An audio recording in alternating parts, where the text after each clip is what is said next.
ప్రెగ్నెన్సీలో కొన్ని సిచ్యువేషన్స్ ఉంటాయి. మదర్ ఆర్ బేబీ ఎవరు ఇంపార్టెంట్, ఏంటి డెసిషన్ అనేది.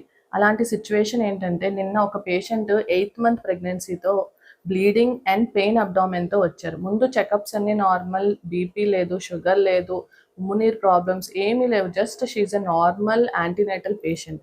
రాగానే స్కాన్ చేస్తే లార్జ్ రెట్రోప్లాసెంటల్ క్లాట్ అంటే మాయ విడిపోయి లోపల బ్లడ్ చేరిపోయి గడ్డగట్టింది. దీన్ని అబ్రప్షన్ అంటాము. ఇది అబ్స్ట్రిక్ ఎమర్జెన్సీ. ఈ సిచ్యువేషన్‌లో ఎవరు డిసైడ్ అవ్వాలి అంటే, గైనకాలజిస్ట్ ఏమైతే ట్రీట్ చేస్తున్నారో డెఫినెట్‌గా మేమందరము మదర్‌కే ఇంపార్టెంట్ ఇస్తాము.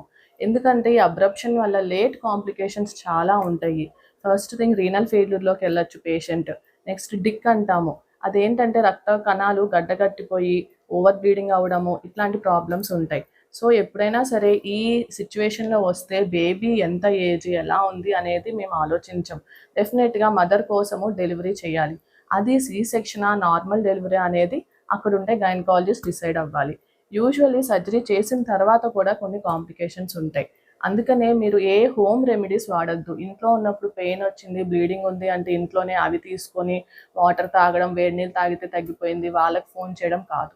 ఎప్పుడైనా సరే any time of pregnancy bleeding కనిపించింది, పెయిన్ ఉంది అంటే డెఫినెట్‌గా మీరు ట్రీట్ చేసే డాక్టర్ దగ్గరికి వెళ్ళండి.